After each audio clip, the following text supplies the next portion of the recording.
क्या आप शेयर बाजार में बहुत कामयाब होना चाहते हैं, है ना? तो इसके लिए आपको रहना पड़ेगा अपडेटेड, जिसके लिए आपको ज्वाइन करना पड़ेगा हमारा free Telegram channel MKJ talks for investment, जहां हम आपके लिए कंपनियों की ढेरों न्यूज़ लेके आते हैं, जिससे आपको पता चलता है कंपनी में क्या चल रहा है, और लेके आते हैं किस किस कंपनी के रिजल्ट्स आ रहे हैं, कौन कौन से शेयर्स FNO बैन में, और कौन से शेयरों को डिफरेंट ब्रोकरेज हाउस रिकमेंड कर रहे हैं हॉट पिक्स के अंदर। फिर बाजार सुबह सुबह किस तरह से बाजार खुलेंगे और क्या रणनीति रहनी चाहिए, और उसके साथ साथ हम लेके आते हैं आपके लिए IPO न्यूज़। फटाफट हमारा टेलीग्राम चैनल ज्वाइन करें।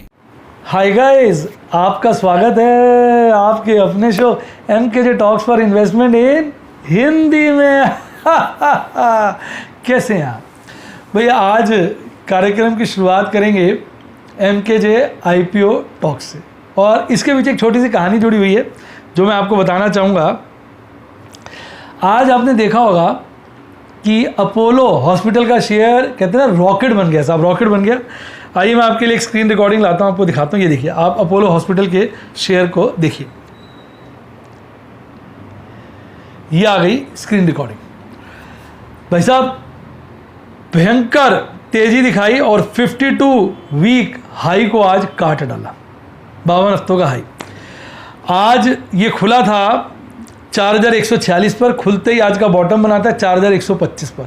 उसके बाद भाई साहब रॉकेट बन जाता है और एक बड़ा पीक बनाता है 4374 का, जो कि 52 वीक हाई है, यानी अपना 52 वीक हाई काट देता है।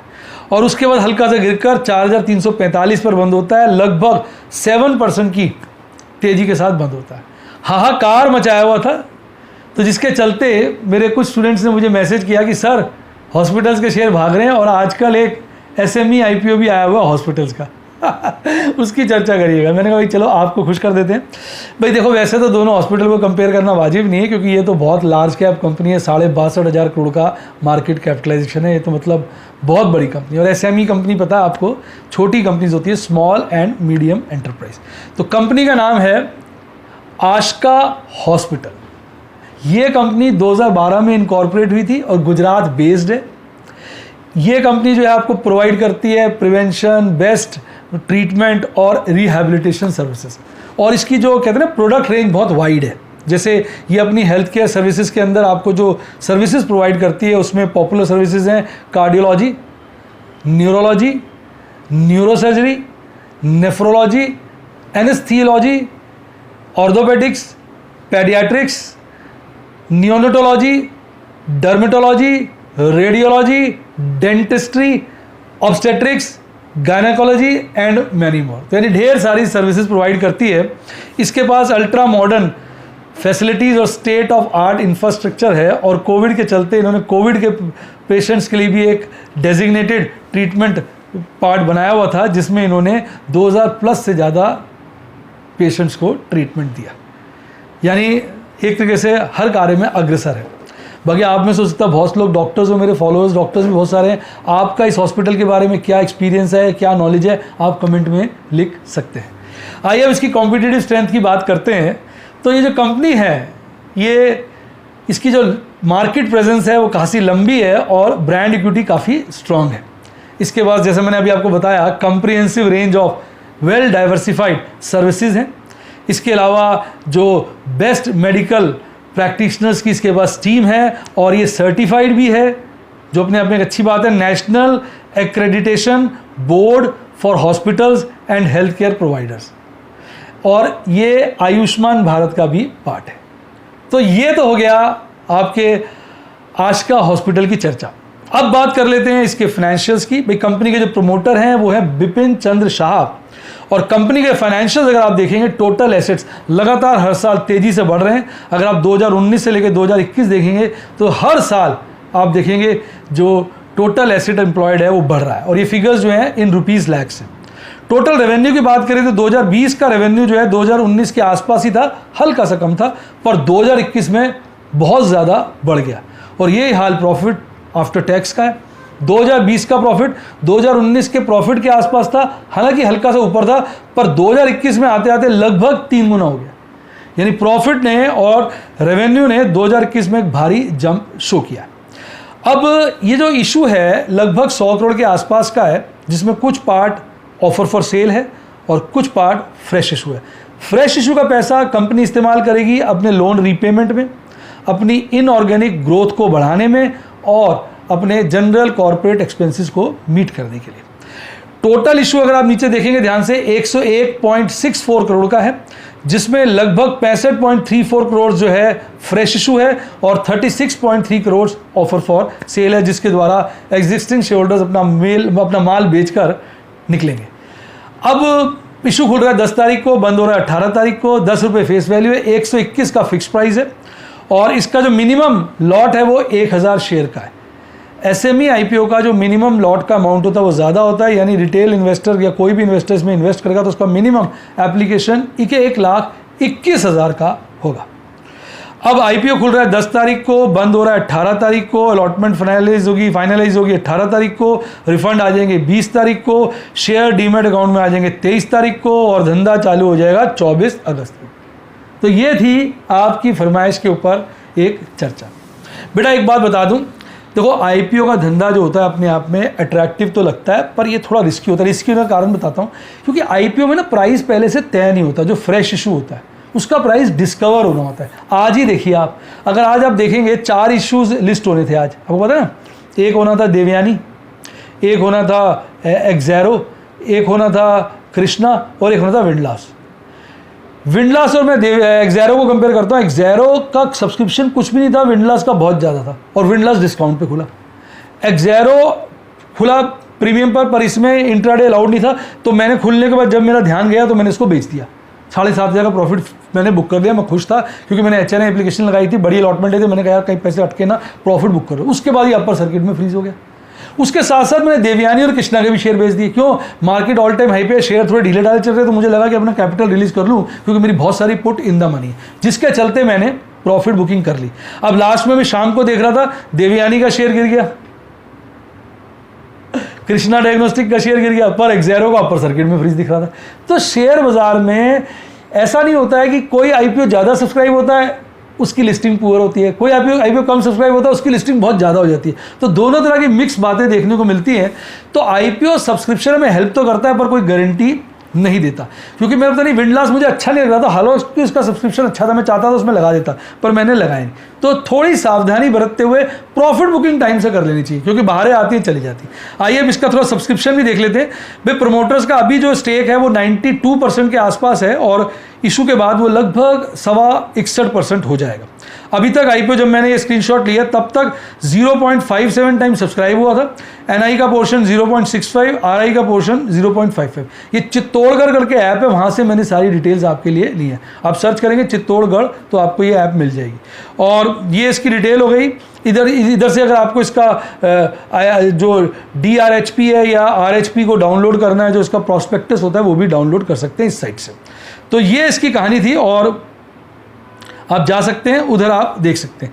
आइए अब चर्चा करते हैं निफ्टी 50, यानी शेयर बाजार की कहानी MKJ की जुबानी। और चर्चा का विषय क्या रहेगा? चर्चा का विषय रहेगा बाजार में हलचल। बाजार में ज़बरदस्त हलचल है। आज भी अपने निफ्टी 50 ने लाइफ टाइम हाई बनाया है।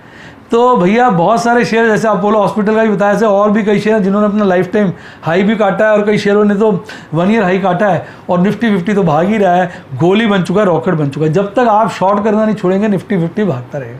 मैंने तो शॉर्ट करना छोड़ दिया, मैं थक गया शॉर्ट कर करके। मैंने कहा भैया आराम से बैठे हैं, अब जो होगा देखा जाएगा। पर अगर आप सभी लोग शॉर्ट करना नहीं छोड़ेंगे तो ये तो भागेगा। क्योंकि जब सब लोग इमेजिन ही नहीं कर पा रहे इसका ये रेट, वो जैसे ही बढ़ता है शॉर्ट करते हैं, अब गिरा ये और भाग जाता है। तो यही आज देखने को मिला।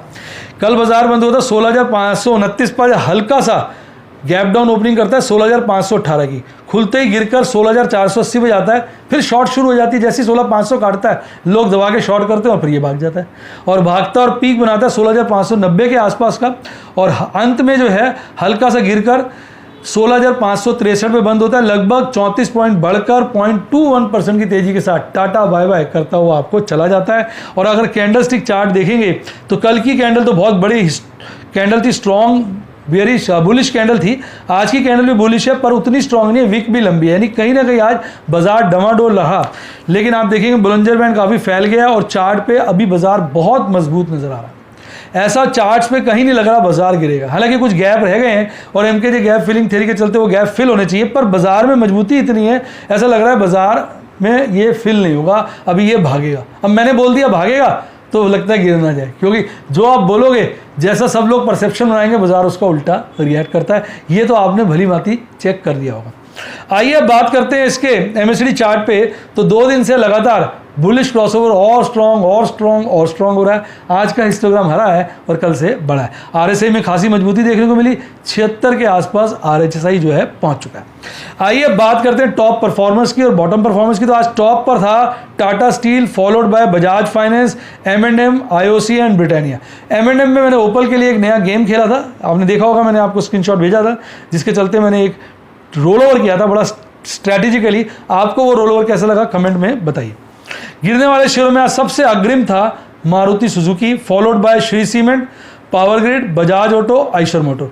यानी आज गिरने वाले शेयरों में ऑटो सेक्टर्स के शेयर गिरे हुए थे। आज ओला ने अपना स्कूटर लॉन्च किया, जिसके चलते टीवीएस मोटर्स और आपका क्या नाम है हीरो मोटर्स, बजाज ऑटो, इनकी बैंड बजी हुई थी। उसने अपना इलेक्ट्रिक स्कूटर क्या लॉन्च किया, इनकी धोतियां खुल गई। तो बाजार में एक कंपनी आगे बढ़ती है दूसरी मर लेती है। हालत आज इस तरह की चल रही थी। आइए अब बात करते हैं ऑप्शन चेन एनालिसिस की। मैं आपके लिए वीकली का एनालिसिस लेके आया हूं। तो साहब 16,800 पे बहुत ज़बरदस्त ओपन इंटरेस्ट हो गया और 17,000 पे भी अच्छा खासा इंटरेस्ट है। ओपन इंटरेस्ट देख के लग रहा है इवन 16,600 पे भी अच्छा है, 16,500 पे भी अच्छा है। 16,500 पे लेकिन पुट का ओपन इंटरेस्ट कॉल के ओपन इंटरेस्ट से बहुत ज़्यादा है। तो 16,500 तो इस वक्त स्ट्रॉन्ग रेसिस्टेंस बन गया, यानी 16,500 के नीचे बाजार जाता नहीं दिख रहा। आज गया था थोड़ी देर के लिए, फिर सपोर्ट बन गया। 16,500 स्ट्रॉन्ग सपोर्ट बन गया, इसके नीचे बाजार जाता नहीं दिख रहा। आज गया था थोड़ी देर के लिए 16,480 का, फिर ऊपर भाग लिया। और 16,600 अपने आप में अभी भी स्ट्रॉन्ग रेसिस्टेंस है। किसी तरह आड़े ताड़े करके 16,700 काटेगा तो 16,600 काटेगा तो 16,800 काटने में इसको दिक्कत का सामना करना पड़ेगा। इस वक्त मैक्सिमम पेन 16,500 पर है, तो इसका मतलब बाजार 16,500 की रेंज में ही इस वक्त बंद होता नजर आ रहा है। ऐसा हमें लग रहा है परसों के लिए। पर यार समझ ही नहीं आ रहा जिस तरह से बाजार चल रहा है। मुझे तो लग रहा है लोग बहुत शॉर्ट कर रहे हैं। मैं भी काफ़ी शॉर्ट कर रहा था पर मैं थक गया। मैं ये सोच के शॉर्ट कर रहा था कि अगर निफ्टी भाग जाएगा तो शेयर भाग जाएंगे, वहाँ प्रॉफिट बुकिंग कर लेंगे। शेयरों में भी इन्होंने मार दिए, शेयर भागे हैं, मैंने उनमें प्रॉफिट बुकिंग करी है, पर सारे शेयर नहीं भाग रहे हैं। ऑटो सेक्टर बर्बाद, आपका फार्मा बर्बाद, फाइनेंस बर्बाद, यानी सबकी ना आगे पीछे से बैंड बजा दी है। अब क्या बोले यार, बड़ी बुरी तरह हालत कर दी है। आइए बात करते हैं दूसरे पॉपुलर इंडेक्स की, वो है निफ्टी बैंक। निफ्टी बैंक आज लालियाली में बंद हुआ है, हालांकि गिरावट 4.5% के आसपास थी। कल बंद हुआ था 36,170 के आसपास, आज गैप डाउन ओपनिंग करता है 36,100 की, खुलते ही 36,261 का पीक बनाकर धड़ाम से गिरता है, फिर ऊपर, फिर धड़ाम से गिरता है, फिर ऊपर, फिर लास्ट में धड़ाम से गिरता है। इसी दौरान जो आज का बॉटम बनाता है वो 36,032 का बनाता है, फिर चढ़कर हल्का सा 36,094 पर बंद होता है। 36,100 से नीचे 75 पॉइंट के गिरावट के साथ 0.21% के साथ आपको जीभ दिखाकर भाग जाता है। आप इसकी कैंडल देखेंगे, इसकी बेयरिश कैंडल है, पर आज की कैंडल भी देखोगे कल की कैंडल के मुकाबले ऊपर की तरफ बनी है, यानी इसमें भी अभी कहीं भी कमज़ोरी के चिन्ह नज़र नहीं आ रहे हैं, मजबूती बरकरार है। और सुपर ट्रेंड तो आज इसका बुलिश बन गया, अगर आप देखिए कल ही बन गया था बुलिश। अब बात करते हैं एमएसडी चार्ट पे। तो एमएसडी चार्ट पे हालांकि आज कमज़ोरी देखने को मिली है, बुलिश क्रॉसओवर कम हुआ है क्योंकि आज का हिस्टोग्राम लाल है, कल से घटा है। आरएसआई में भी कमज़ोरी देखने को मिली है, 60 के नीचे आ गया, पर ओवरऑल अभी ये स्ट्रॉन्ग पैटर्न ही दिखा रहा है। इसके 4 शेयर थे हरियाली में और 8 शेयर थे लालियाली में। सबसे ज़्यादा तेज था बंधन बैंक, हालांकि तेजी बहुत ज़्यादा नहीं थी। सबसे ज़्यादा गिरा हुआ था RBL bank 1.87। RBL bank ban में है, जिसके चलते लोग ऑप्शन का काम नहीं कर पा रहे एफएनओ का, पर आज लगता है इसका बैन खुल जाएगा। कल शायद बैन खुल जाना चाहिए, बाकी देखते हैं। हालत ख़राब कर दी। कई स्टूडेंट्स कह रहे थे सर हम कैसे करेंगे, हमने फ्रेश पोजीशन बनानी है, कैसे बनाए। भैया बैन में आ जाएगा तो बैठ के विचार ही करना पड़ेगा। तो ये थे आज के सारे कार्यक्रम और आपकी फरमाइश पे मैं ले आया हूँ निफ्टी बैंक का भी ऑप्शन चेन एनालिसिस। अगर आप निफ्टी बैंक का देखेंगे, ऊपर वाला कॉल है, बीच वाला पुट है, नीचे वाला टोटल है। ऊपर अगर आप ध्यान से देखेंगे तो जो 36,200 है, वहाँ पे कॉल का ओपन इंटरेस्ट पुट के मुकाबले खासा ज़्यादा है। तो 36,200 एक स्ट्रॉन्ग रेजिस्टेंस है इस वक्त, जो बाजार काटते हुए मेहनत करनी पड़ेगी बाजार को। और अगर आप देखेंगे 36,000 पर पुट का ओपन इंटरेस्ट कॉल के मुकाबले ज़्यादा है, पर कॉल का ओपन इंटरेस्ट भी अच्छा है। पर 35,500 पे पुट का ओपन इंटरेस्ट कॉल के ओपन इंटरेस्ट से बहुत ज़्यादा है। तो नीचे में 35,500, ऊपर में 36,200, ये एक रेंज बन के आती है जिसमें निफ्टी बैंक घूमेगा अगर ऑपरेटर ने दोनों तरफ सेल की पोजीशन बनाई हुई है, यानी पुट भी सेल कर रखी है, कॉल भी, अगर उसने एक जगह बाय और एक जगह सेल करी है तो फिर बस इन 2 दिनों में एक बार आप नीचे की तरफ या ऊपर की तरफ तहलका देखेंगे। अब ये पता लगाना मेरे लिए इम्पॉसिबल है कि ऑपरेटर क्या गेम खेल रहा है, बस ये है कि संभावना बना के बैठे कि कुछ भी हो सकता है। एफआईस की बात करें, डीआईस की बात करें तो आज कमाल देखने को मिला। निफ्टी 50 ऑल टाइम हाई और एफआईस ने दबा के साथ बिकवाली करी है, लगभग 1100 करोड़ की नेट बिकवाली की है। पिछले सेशन में 820 करोड़ के आसपास की नेट खरीदारी थी, आज उसके मुकाबले 1100 करोड़ की नेट बिकवाली की है। डीआईस ने बाजार को संभाला 500 करोड़ से ऊपर की नेट खरीदारी करके। इसके बावजूद भी पिछले सेशन में लगभग 970 करोड़ की नेट खरीदारी आई थी और आज भारी 600 करोड़ से हल्की सी कम नेट बिकवाली आई है। अब तो यही बोलना पड़ेगा, और इंस्टीट्यूशनल पस्त है और मार्केट मस्त है, यानी रिटेल इन्वेस्टर कहीं ना कहीं बाजार में बड़ी खरीदारी से बाजार को चढ़ा रहा है। आइए अब बात करते हैं एमकेजे स्टूडेंट टॉक्स की। बड़ी मुश्किल हो रही है साहब, बड़ी मुश्किल हो रही है, प्रॉफिट बुकिंग के मौके ही नहीं मिल रहे, पर प्रभु के आशीर्वाद से, प्रभु की कृपा से और आप लोगों की शुभकामनाओं से छोटे मोटे मौके मिल जाते हैं। और आज इसके चलते मैंने 60,000 के आसपास की प्रॉफिट बुकिंग करी।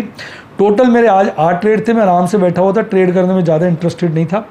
4 ट्रेड थे ओपल के, जहाँ पे मैंने 2 नई पोजीशनें लिए। बेसिकली वो रोल ओवर्स थे, नई पोजीशन तो क्या थी, रोल ओवर्स ही थी ना, हाँ नहीं रोल ओवर्स मैडम ने कह दी कंसिडर नहीं किया, बिल्कुल ठीक बात है। कॉल्स में मैंने 2 बेची हैं, वो थे 2 नई पोजीशन, और 2 मैंने स्क्वायर ऑफ करी, जिसके चलते इसका अराउंड 40,000 का प्रॉफिट आया एक्सक्लूसिव, और टोटल 60,000 का था। इसके अलावा प्लेटिनम का मैंने कोई भी ट्रेड नहीं किया आज। डायमंड सफायर के 4 ट्रेड किए, 1 नई पोजीशन थी और 3 मैंने जो एमकेजे आईपीओ स्ट्रैटेजी के चलते 3 मैंने आईपीओ जो है स्क्वायर ऑफ कर दिए थे, जिसकी चर्चा मैंने शुरुआत में करी। आइए मैं स्क्रीनशॉट दिखाता हूँ। एक्सैरो का आईपीओ मैंने स्क्वायर ऑफ किया, जिसमें मुझे लगभग 7,600 का प्रॉफिट हुआ। कृष्णा के आईपीओ से स्क्वायर ऑफ किया, जिसमें मुझे 1725 का प्रॉफिट हुआ। देवयानी के आईपीओ को स्क्वायर ऑफ किया, जिसमें 11,400 के आसपास का प्रॉफिट हुआ। छोटे छोटे प्रॉफिट में मैं निकल गया। मैंने कहा भैया लालच इस वक्त ठीक नहीं है, क्योंकि पोजीशनें इन द मनी बहुत हैं, फंड्स रहने चाहिए, अटकने नहीं चाहिए। तो जहाँ भी मुझे थोड़ा रीजनेबली गुड प्रॉफिट मिल रहा है मैं टाटा बायबैक कर रहा हूँ। उसके बाद जिंदल स्टील की मैंने एक पुट को भी स्क्वायर ऑफ कर दिया, जिसके अंदर मुझे एक बड़ा 37,500 का प्रॉफिट हुआ। तो उसके बाद M&M की कॉल भी मैंने एक स्क्वायर ऑफ की थी, जिसमें एक छोटा 1715 का प्रॉफिट हुआ। तो ये थे आज के स्क्रीनशॉट, जिसके चलते मैंने एक अपनी तरफ से रीजनेबल सी पारी खेली है। हालांकि मैं भी इस वक्त बड़ा फंसा हुआ हूँ, इन द सेंस कि काफ़ी पोजीशनें अवेलेबल हैं, तो मैंने नए मार्जिन्स क्रिएट किए हैं, नई जगह से फंड्स का अरेंजमेंट किया है कि अगर बहुत सारी मेरी पुट्टे इन द मनी हो जाएंगी तो उसकी डिलीवरी लेनी पड़ेगी या फ्यूचर खरीदने पड़ेंगे। एक चीज़ मैं और बता दूं, लास्ट के 4-5 दिन में मार्जिन रिक्वायरमेंट भी बढ़ जाती है, तो आप भी अपना अरेंजमेंट करके चलें। अगर आपके पास फंड्स नहीं है तो आप रोल ओवर कर लें। जैसे आपको किसी पुट में इस महीने लॉस हो रहा है, आपके पास फंड्स नहीं है, तो पुट को स्क्वायर ऑफ करके अगले महीने की पुट बेच दें, उससे थोड़ा फालतू ही प्रीमियम मिलेगा, पर आपके मार्जिन का प्रेशर आपके ऊपर कम हो जाएगा। ये भी एक स्ट्रैटेजी हम लगा सकते हैं। अपनी तरफ से मैं आपको डिफरेंट स्ट्रैटेजीज बताता हूँ, कोई टिप या डिप नहीं देता हूँ। मैं ये चाहता हूँ कि आप सीखें और अपने बेसिस पे ट्रेड करें, जिसके चलते मेरे बहुत सारे एजुकेशन प्लान है। सब्सक्राइब के साथ ज्वाइन का बटन आ रहा है, दबा दीजिए, आपको यूट्यूब पे ढेरों एजुकेशन प्लान मिल जाएंगे। एक बात बोल दूं बेटा, ये मौका बार बार नहीं आएगा। जिस तरह से हम फंसे हुए हैं, ऐसा मौका आया था पिछले सितंबर में, अब आया अगस्त में। जिस तरह से हम फंसे हुए हैं, ये दौर जो होता है अगस्त सितंबर का, मैं देखा हर बार फंस जाते हैं। इसमें सीखने को बहुत कुछ मिलता है। पिछली बार बहुत सीखा था तो भारतीय में बड़ा कमाया, अब फिर फंसे तो इनमें फिर आगे बड़ा कमाएंगे, लेकिन सीखने को बहुत कुछ मिलता है। तो आप मिस मत करिए, आप मेरे यूट्यूब का ओपल या फिर प्लैटिनम ज्वाइन करिए अकॉर्डिंग टू योर फंड्स।